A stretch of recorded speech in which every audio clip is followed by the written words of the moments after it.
It's a big should. U.S. Soccer decide to make a change. Remember, we were told there'd be an announcement on Gregg Berhalter's status midweek. A lot of names. It is currently Tuesday. I don't know if that qualifies yet as midweek. At the very top of that list, of course, you will see former Liverpool manager Jurgen Klopp. All right, for more on this, let's welcome back into the show Jurgen Klinsmann, who, of course, was in charge of the U.S. men's national team from 2011 through 2016. Jurgen, you, of course, know the U.S. team well. You know the U.S. job well. You know Jurgen Klopp well. Do you think that it would be a good fit? Should U.S. Soccer pursue this if, indeed, they do move on from the current manager? If you are able to manage that, to get him over and coach the U.S. team, unbelievable. You know, I would carry you all over the place. No, I mean, I can tell you. Obviously, I mean, I know Jurgen a long time, and he's not only a super guy as he comes across throughout all the years that he's coached and played also before. He's always curious about what's next, what happens in other places, what happens in other continents. He's a consistent learner of the game, and I mean, that's why he's one of the best coaches in the world, and he proved that, you know, throughout his years at Liverpool. I just think it's a moment in time for U.S. Soccer, the federation, you know, to really think through the process, what happened in the last couple of years with them, and what really suits them the best, and who would be the right person then to guide them into the World Cup coming up in 2026 in your home country, together with Mexico and with Canada. Once in a lifetime opportunity again for soccer in the United States. You know, so think through it properly. You know, don't make a call too early. I mean, if it would be Jurgen Klopp, it would be amazing. But this is a big call. This is a very, very big call. It's a big decision to make, and obviously, you know, we didn't take advantage of this Copa America, because I beg the federation always to please take me to the Copa America as often as you can, because these are the tournaments where you learn the most as a team. And this is a fantastic moment now for the Canadian team, being in the semifinal as like we were in 2014 with the team we played. Also Argentina, they gave us a lesson, but I took that lesson as a huge opportunity with Messi. Because those are the real moments to grow, to learn, to mature. And the US missed that moment in this Copa America. They didn't mature, they didn't learn, and they went, unfortunately, they went home early.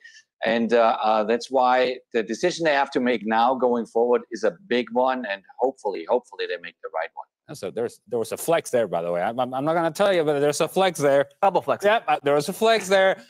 We made it to the semifinals of Copa America. You know who didn't make it? This team. This team didn't make it. Goodness. Jurgen, I feel like the name Jurgen Klopp is a little bit of a placeholder, right? It could be any top-tier manager. Obviously, the World Cup is coming here, which is a good thing, but it means there's no World Cup qualifiers. There's no, there's not necessarily games for you to prepare that are necessarily laid out.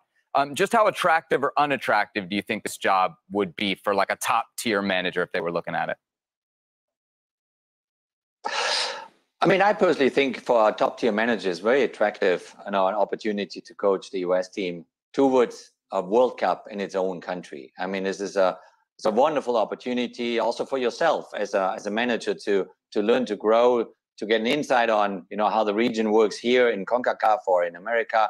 It's a wonderful learning experience as well. So I think there's definitely an opportunity to get a big name over and doing a job. Now, will he understand all the complexity of soccer in the United States in a short period of time? That's a different conversation to have, because it's not an easy place. It's not an easy job to make this program grow, you know, to make the game grow here in a country with so many different entities that are part of it.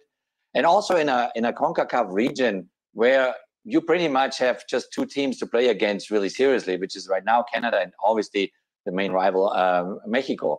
But that's why this Copa America was so important, because now you get the chance, you know, to see the teams coming from Argentina, from Brazil, from Uruguay, Colombia, Venezuela, and so forth. You know, now you want to be longer in that competition, because the next 2 years you lay out your schedule with friendly games all over, which you don't even know if you get really top class opponents, because they're all busy because they invented a couple of years ago the so-called Nations League, just to give it more importance in order to sub out more friendly games. So these 2 years now to make your program go is very, very difficult for any manager, if he's now an American home-based manager or if it's a manager coming from overseas. It's a tricky job to do. How attractive, Kasey, do you think this job is? I think it is to a point. I still think that when you're talking about, all right, because the name's going around, you're talking about a Jurgen Klopp going from Liverpool, you know, and the financial resources and expected to be winning titles in the most lucrative league in the world, to then kind of, to what Jurgen said, take that step down. And what you said, to then come here, have a series of friendlies for a bunch of years without really that singular focus. I know what sometimes coaches say, look, I want to take a step back from the day-to-day pressure, the day-to-day of everybody in my face about that. And there's no question that this could be that. My big worry would be you come here for 2 years, you have a decent World Cup. You know, you're not going to win the World Cup, but you know, you get out of the first round, maybe you see what happens after that. And then now you're saying, okay, now I want to go back to one of those 10 big clubs in the world. Is that the movement that you're normally seeing? So I'm a little worried that if somebody comes here, you need to get somebody that comes here and realizes that you're coming for the right reasons. You're coming because it's something that is appealing almost in a lifestyle way. And yes, you're going to be in a World Cup. And yes, you have all the pressures that Jurgen talked about and the strange differences of navigating football in this country as opposed to some of the other countries. You always say there's no real pressure here except for these clowns. These clowns, right? Yeah, and that's not pressure. Right, exactly. to that point, Jurgen, obviously when you were in charge of the U.S. team, Herc didn't have a show and he wasn't, you know, calling for your head every week. I wonder if you could compare kind of what the media was like there and what you see now with the treatment of Berhalter. There's obviously a lot of people in the media, a lot of the fan base calling for him to be replaced. Do you think that's fair? And is it similar to what you went through when you were the national team manager? Well, I think that's just part of the job, you know, for every manager. You know, you get the results right, you know, people are more quiet and more complimentary. Then when you don't have the results, then people are critical. And that's why we have millions and millions of national team managers. You know, they all would feel a different team. They all would feel it, would do it differently. And you got to live with that criticism and with with that echo, basically, that you constantly judged on what you're doing. This is just normal. I just thought, you know, now watching the Copa America, and obviously at the same time we compare it to the European Championship. We look at both sides of things, you know.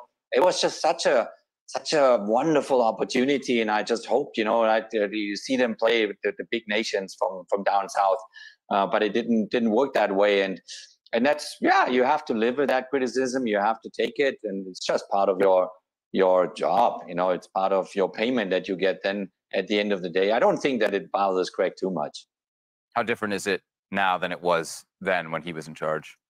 You were in the team at times. I was. I recall the Snow Classico game, that very famous Snow Classico game in Denver, where Jurgen was under a lot of pressure. The team was under a lot of pressure. There was a Brian Strauss article in Sport and Music came out citing sources that players were unhappy and blah, blah, blah, blah, blah. Unnamed sources. You know how that works. And during an MLS media day. And we were up against the wall, so to speak, amongst ourselves. The pressure was more internal. It put a spotlight on the team and on Jurgen. But the team resolved, and actually we won that game, got a result in Mexico City, and the rest was history. Flew through World Cup qualifying. So we could sit here and talk about the pressure that was back then, but it doesn't compare to what we've seen post 2018, what we've seen since the U.S. men's national team failed to qualify for that World Cup. Since then, there is an enhanced pressure, and it may be more fandom. It may be a few pundits here and there, but it's more than U.S. soccer has ever faced before. So much so that I see them succumbing to the pressure, all of a sudden announcing that there will be an announcement. Our announcement is that there will be an announcement. So there is pressure now more than ever before. But certainly, if we compare it to other countries, whether it be a Mexico or an England or a Spain, it falls very short of that.